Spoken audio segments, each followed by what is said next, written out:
అందరికీ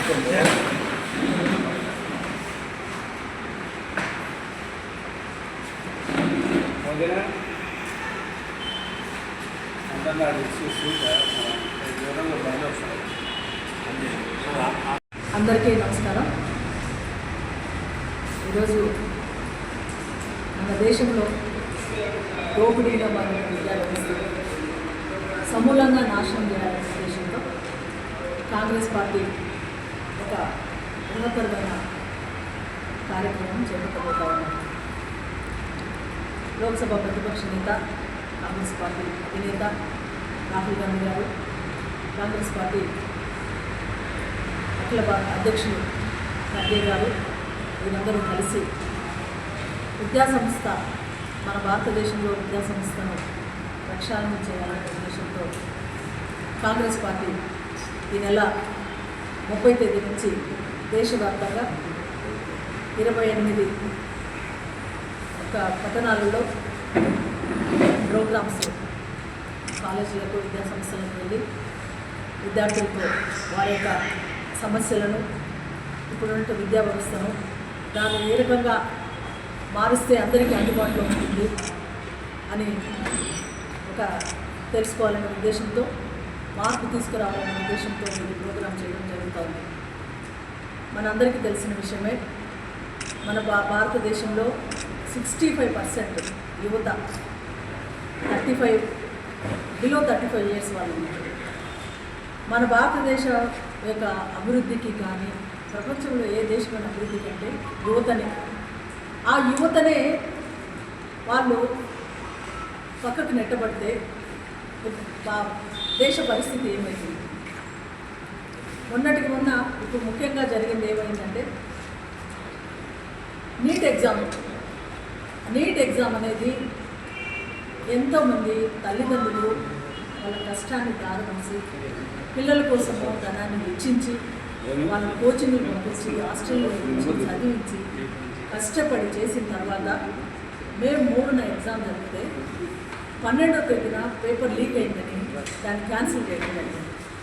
దానికి మనస్తాపానికి గురై 60-70 మంది పిల్లలు ఆత్మహత్య చేసుకోవడం జరిగింది.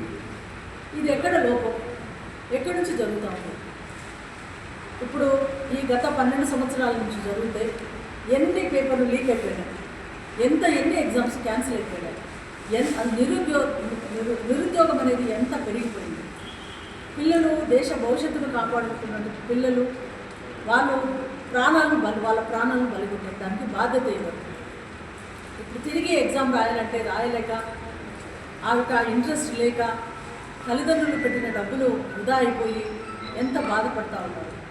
ఇవన్నీ దృష్టిలో ఉంచుకొని ఈ నెల 10వ తేదీన రాహుల్ గాంధీ గారు రాజస్థాన్లోని కోటా ప్రాంతంలో పిల్లలతో కలిసి వాళ్ళ మనోభావాలను విద్యార్థులేక ఏ రకంగా విద్యా వ్యవస్థను తీసుకురావాలనే ఉద్దేశంతో ఒక పెద్ద ప్రోగ్రాం చేయడం జరిగింది. అది పూర్తిగా సక్సెస్ అయింది.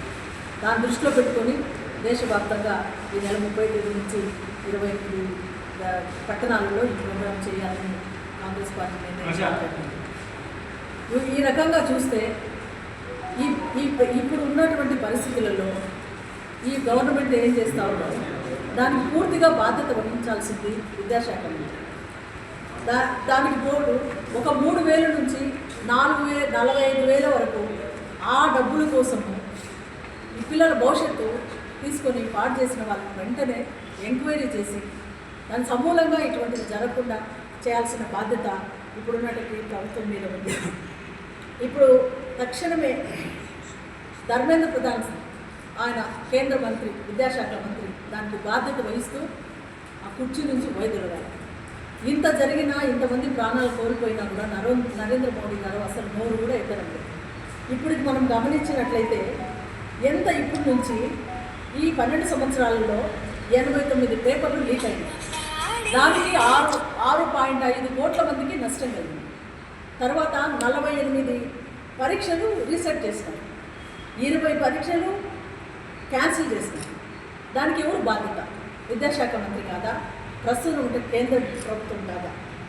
ఎన్టీఏ వ్యవస్థ పూర్తిగా దాన్ని రద్దు చేయాలి. నేషనల్ టెస్టింగ్ ఏజెన్సీ అని పెట్టి దాని ద్వారా ఈ ఎగ్జామ్స్ నడపడం అనేది పూర్తిగా రద్దు చేయాల్సిన బాధ్యత ఎంతైనా ప్రభుత్వం మీద ఉంది. తర్వాత 2019 నుంచి 64 మేజర్ ఎగ్జామ్స్ లీక్ అయ్యాయి. 45 జరిగితే 27 పరీక్షలు రద్దయిపోయింది. నీట్ పరీక్ష జరిగితే అది క్యాన్సిల్ అయిపోయింది. ఇప్పుడు ప్రజల ఆరోగ్యం దృష్టిలో పెట్టుకొని వైద్యులు కావాలి. డబ్బులకు కొని చదవకుండా వారు ఏ వైద్యం చేసి ప్రజల ప్రాణాలు రక్షిస్తారు? దాన్ని ప్రోత్సహిస్తుంది ప్రభుత్వం.